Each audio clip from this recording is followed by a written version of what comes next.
Welcome back, ladies and gentlemen. Esports Report continues. Benson and Mr. X at the desk for today's show, and it's time we take a look at the season standings as they are right now. Before the commercial break, I said Denial was first. I was correct. They are still in first place. Yeah, you see FaZe in second, OG third. I'm so Elevate. No, on that run, they moved all the way up to fourth. You have Omthing Nation at fifth. TK sitting in that number 6 spot, and we can take a look at the bottom of the standings. Yeah, still the top half of the page, which is going to be good for TK. 7th place, Team Envious at 4 and 5. ISO, 8th, just hanging on, 3 and 6. Right behind them in 9th, 3 and 6, Rise Nation. Orbit, 3 and 6 as well. So 3 teams with the exact same record.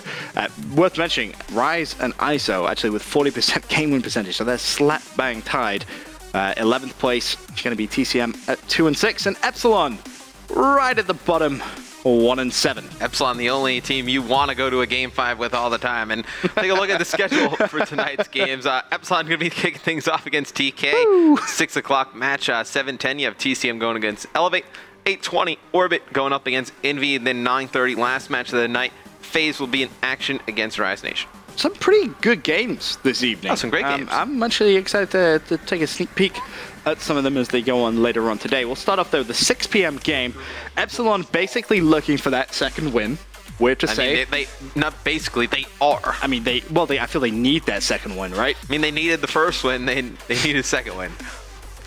These are facts. That is very true. Going up against TK though this evening.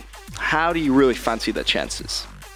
I mean, TK isn't like the strongest opponent, right? It's like not like they're going up against FaZe, not like they're going up against Optic. It's a blessed game. But TK, like they've had a lot of close games and they win close games. Like TK, even though they've gone to a lot of Game 4, Game 5s with opponents, they've been able to close them out. Pretty much outside of the top echelon of teams, TK's beaten everybody else. But can they? I mean, Epsilon can give them a match. Epsilon can give them a match. If it goes to Game 5, I mean, I don't know who you pick there. Take a guess. Flip a coin. I mean, Epsilon's 1 and 4 in Game 5s. TK 4 and 1 in Game 5s. So that like shows you the difference in record between these two teams. I mean, you flip these two around. It's pretty much the exact same, but vice versa, right? Yeah. So it's pretty scary. TK clutching up in such a strike. All of TK's wins are from Game 5. It's impressive, but very dangerous game to play. Right. It's like, okay, it's you keep winning these, but you're clutching up. But how long can you realistically play like that and keep getting wins? Yeah, it's like eventually the magic's gonna drop. It has to. Look at NIP. The NIP magic's dropped. I mean, look, TK. I mean, it has to happen. Something. You can't be that consistent. I mean, props thus far. Winning those Game 5s shows that huge clutch factor. Again, we talked about them previously. Looking like that old TK squad, very good in search and destroy. Just now, can they get better at their respawn? How good can they realistically be? Like, where is the ceiling placing wise for you for this TK team? Let's say they qualify for playoffs. Where do you realistically see them getting?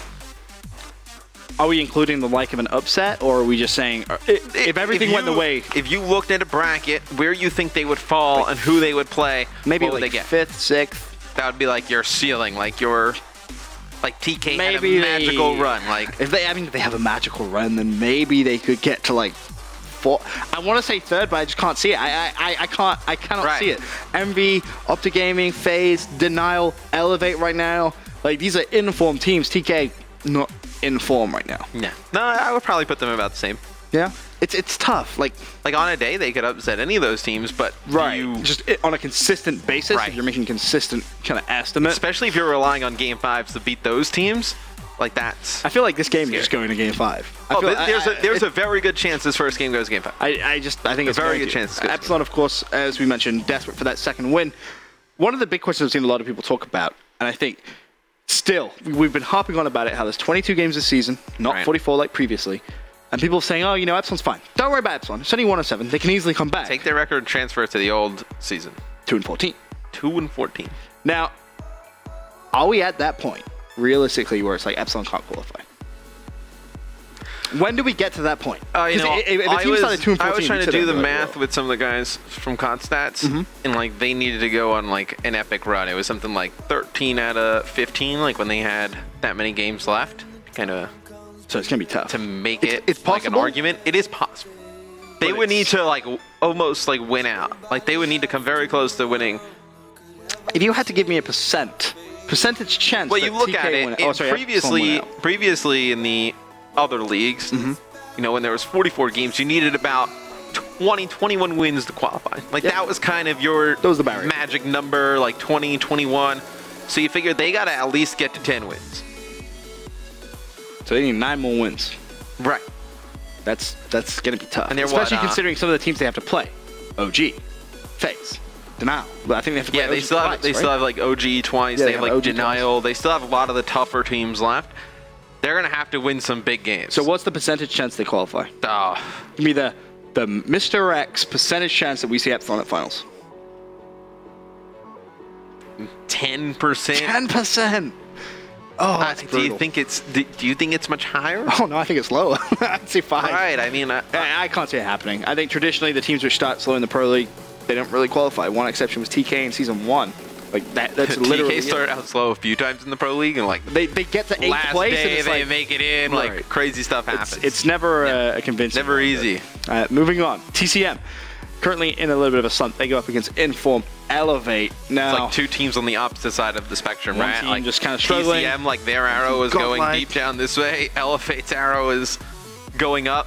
I mean, as we said, Elevate, 5-0 over their last. Well, since getting TJ, they just look so good. They look dominant. I mean, they win that first respawn. They win 100% of the time. Pre-Gfinity for TCM, tough opponent in Elevate. This is a good test for them, like barrier, to see like where they are at going into that event. I think after Gfinity, you kind of look at TCM and say, okay, like what are they? Like they lose this match, they go to Gfinity, they play poor. It's like, what are they as a team? Can they make any moves to really improve? Because they're not like really out of it yet. I wouldn't consider them out of it. Really? No, I wouldn't consider them that far out of it. I mean, they're tied with what, like 2 or 3 other teams I think we saw before? That's true. Are they like within a game? Yeah. So they're in striking distance. They are, definitely. I think Elevate, though, right now, they're just so on fire. Elevate. It's going to be so tough. You know what? Them and FaZe, like the 2 hottest teams right now. And another team who's struggling is going to be Orbit as well. They're seeking their first win since July 14th. I'm not really good with dates and whatnot, but I can tell you I am confident that's a very long time ago. It's been a while. They go up against Team Envious this evening. Orbit, they haven't looked good in a very long time, like we said. Haven't won since July 14th. That's a very long time. It's tough to get out of those slumps, man. When is well? Let's just address that. How do you do that as a player, as a team? You're in a slump. You can't buy a win. You gotta have a lot of trust that you're playing with the right people. You gotta have a lot of trust that the system that you're trying to use and how you're trying to play is the right one. And then obviously everyone starts second guessing stuff, right? Like things work, and then they start not to work, and then you start changing things up that you really shouldn't change. And he's playing a different role now. He's gonna go do this role, and now you start to change a lot of dynamics around that maybe really didn't need to change. Like maybe you're just losing gunfights. Like sometimes that happens. You're playing the right way, and you just don't win a gunfight, and change the game, right? I mean, you can't really. One gunfight can drastically change. Right, because otherwise you start getting in this routine of, okay, we didn't win this map, we got to change it up. Next time you go back to that map, you try it, oh, it didn't work, we got to change it up again. And then at that point, you have like no strategy. You have no like. Just run to the hard point. No, at that point, nobody's on the same page. Right. Players are like, okay, are we running this? Are we running that? What is the goal on this hill? Where do we want to push? What are we trying to do? And then everyone's on different pages. So there becomes a point where you just need to like step back and be like, hey, look, this is what we're going to do. We're going to commit to it and stick to it. And then at that point, it's like, okay, if it's not working, you look back. Are we getting outslayed by a lot? No, we're not getting outslayed by a lot. Okay, then we're playing the wrong way. Okay, we're playing the right way. We're keeping these games close. Then what's the difference in that? Oh, we're getting outslayed. So then you can kind of figure out, right? You figure out what's wrong with your team that way. I mean, Envy right now looking pretty good. Their uplink has been very, very solid. Best uplink team in the league as of right now. But trying to solidify the case for top 4. I think the win here this evening is a must for them. They want to try and separate that gap between teams chasing. You do. It's a relatively easy one in terms of predictions. If Envy don't pick this one up, I think if you're an Envy fan, you really just want to see them win consistently. That's the thing, right? Like, I feel like they can contend with the top teams, and then like somebody like Orbit could like upset them. Yeah, like Orbit come out 3-2 and you're like, for Envy, it's just being consistent day to day, beating the teams you're supposed to beat. and just get better against those top teams. They need that that's really elevate consistency, right? They need to be able to beat those teams which are, just a little bit under that level. Well, that's really what the Pro League's about, right? Like, don't lose games to teams you are better than. Like, Essentially, yes, that is. It's okay to lose your 3 to 4 against the top 2, 3 teams, whatever. Just beat everybody else. Very true. Very true. The final game this evening at 9:30. It's going to feature FaZe and Rise Nation. Poor Rise looking for 2 wins on the trot.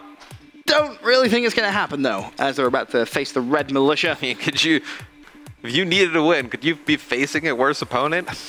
Right now, I feel sorry for them. You're almost 100% sure you're going to go in 0-1. Then you play S&D. It's an 0-2 if Zoom is playing well. Uplink, yay, we steal the uplink. And Rise is like a fairly newly composed team, right?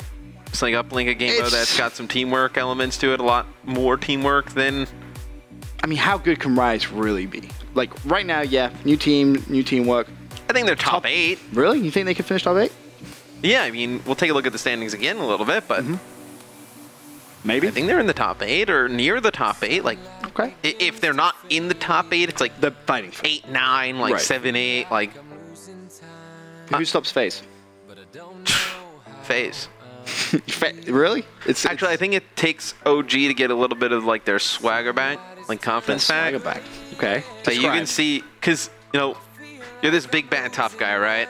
Yeah. And like you're bullying all these teams around, pushing them around. You're bullying all these kids kicking around. them in the playground. Don't do that. That's me. And then some kid comes up and he hits you. And you're like, yo, what just happened? And then there's the difference between like a bully and a fighter. A bully doesn't fight back. A fighter goes and he hits back. Like that's one of the things like we would kind of like hammer down with complexity. It's like you're going to get hit. Like these matches, you look at these matches like a fight. Like you're gonna get hit. Like they're gonna throw their best punch. It's like how you kind of weather the storm after that and deal with it. Like that's how good of a team you are. Prime example was UGC. Was it UGC? UGC Niagara. We lost first round to I don't even know. Was it? What was the team name? We lost some. He like made some. Like, it was like a 1v3 round. Crazy 11. Like sick play. Crazy play behind the white truck. Yo, S&D Wall. He like wall banged Teep through garage, and then like Damon was coming to his right. He ended up killing him. Pat had nothing to do on the bomb. What was the team name? I want to say Stunner. It might have been Stunner. I want to say Stunner, but I think it could be wrong. I wanted to say Stunner as well. Prime example of that is that exact tournament. Right. You get hit in the mouth early. It's like not over. Right. I feel like OG, they never were really tested, right? Like very true. You said like, oh, TK, like, can they give him close games? You never really felt like TK was going to win those. Denial, they really hit him. When they had Nade, then they make the switch to Karma. After that, it was like, oh, no one's touching this team. No one's touching this team. And then it's really kind of a shock with how FaZe kind of handled them at UMG. I mean, Nade.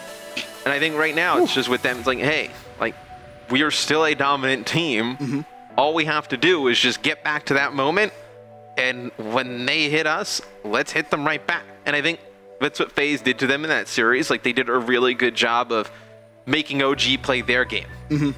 Instead of OG, like, slowing, like, or trying to slow it down a little bit on respawn. Like, maybe, another AR will kind of, like, just play at a distance from Zuma and attach. Like, maybe something like that. It's really kind of changed things up. And then I think now you look at them changing their roles a little bit. Like, you see Krim running an AR now in respawn with Formal, letting Karma run the sub with Scump. I think that's a good move. I think that's a move that makes sense. Yeah. And I think, with that, I think you're going to see a closer series the next time these teams meet up. I think it's been great, right? Because it's been the final. Everyone's wanted all year. OG FaZe. Everyone has wanted that final. It's like we've gotten it a few times and like different. A lot of times, different outcomes. Like outcomes. Columbus, so close. Like who could have ever predicted Columbus? Like the first event. No one. No one. I just want another Columbus because if you look at a lot of the finals, speaking to Perkin about this, they've kind of been blowouts. Like recently, there's not been a final in recent time where you've been like that could have gone either way. Like every single final, I feel has been just kind of. Oh, at UMG Cali, it was the second best of 5. Was it? I believe FaZe on the first one in the game. But then it was 5. But then it was a blowout. It was a 3-0. Right after second best of 5. So it's like there was no magic in the second best of 5. Yeah, I mean you really haven't had like since Columbus, man. Like Columbus was the first time where it's like all the way to the end. COD champs. I mean, it was first best of 5, game 5. But still, I want to see something which is just like. And then you even go further back from Columbus AW Open. Yeah, I mean, closest event I can think of after. I mean, there was that like run that Envy kind of had for a little bit. was 2013. That's about it. No, I would actually say UMG Nashville. It was FaZe again. It was FaZe against Denial, and it was a 2-series game 10. Yeah, it went all the way. It went all the way. That's like a really underrated series in like COD history. People don't really talk about it. Like if you want to go back and watch like a really good series like front to back, go back and watch UMG Nashville COD Ghost FaZe against Denial. It's a very good match. Very, very good game. Well, that concludes our general talk about lots of Call of Duty teams. Just kind of happened. Let's take a look one more time at tonight's schedule for you guys just tuning in. 6 p.m. Eastern, Epsilon NA go up against TK. That one pretty much has Game 5 written all over it. And then at 7:10, TCM, they're going to go up against Team Elevate. At 8:20, Orbit go up against Team Evius. And to close out the evening, FaZe Clan versus Rise Nation. Kind of heard us talk briefly about them. Let's take a look at our caster predictions for the evening. We'll start with that Elevate versus ISO game. We'll take a look at yesterday's caster predictions. Yeah, yesterday's predictions. Completely got ahead of myself. This was yesterday. Elevate versus ISO. Everyone goes with Elevate in that one, and everyone was in fact correct. Yeah, you really don't need to kind of announce these. We all had the same picks. We all had the same results. So, of course, bear in mind OG did not rescheduled. So, yeah. But we all did take OG though. We did, and we all had TCM beating Rise, and we all got that one completely wrong. Yep. So, woohoo! 34, 34, 34, 29. Maven still trailing by 5 points. Bless him, desperate to try and reduce that gap. Can he do it tonight? That's the question. We'll take a look at tonight's picks. Epsilon versus TK. We're split. I joined the Epsilon army. This is the first time I think I've taken TK. I think it actually is. Might be. Do you feel confident with that? Not kinda. Really? Okay. I mean, as long as it goes Game 5. Yeah, right. As long as it goes Game 5. Now, Maven's riding the Epsilon bandwagon. He has to at this point. You go with Epsilon in this series, so what made you go do that? Try and break away from the pack. I said it yesterday. There's going to be those few games where some of us feel a little bit confident enough to try and go for a different prediction. I mean, this is either going to end up with me being 34-33 or kind of 35-34. Like, I'm going to be ahead or I'm going to be behind. But this is a game I think is really realistic to risk it on. TCM versus Elevate, you cannot risk that. Elevate, no. So good right now. TCM not looking that good. Envy versus Orbit, kind of a similar thing applies there. Like, everyone thinks Envy's going to win. And FaZe versus Rise, take a crazy man to put Rise down. Yeah, I think those last 3 games are pretty straightforward. I mean, maybe if you wanted, like, Maven probably could have taken Orbit. Maven's in such a horrible position because he now needs to go for upsets. If he's going to have any chance of coming back, he needs to play the upsets. He's picked Epsilon every week. I mean, you kind of see how he fell behind a little bit. I love Swan, but in these kind of caster predictions where you go against each other, it's like, I don't want to lose to you guys. I mean, I don't know. I think that Epsilon versus TK game, for me, probably best game of the evening. Oh, yeah, without a doubt. I think it has, as we said, Game 5 written all over it. Anyway, for now, quick commercial break. When we return, all things Vulcan, helping you guys with your Vulcan picks.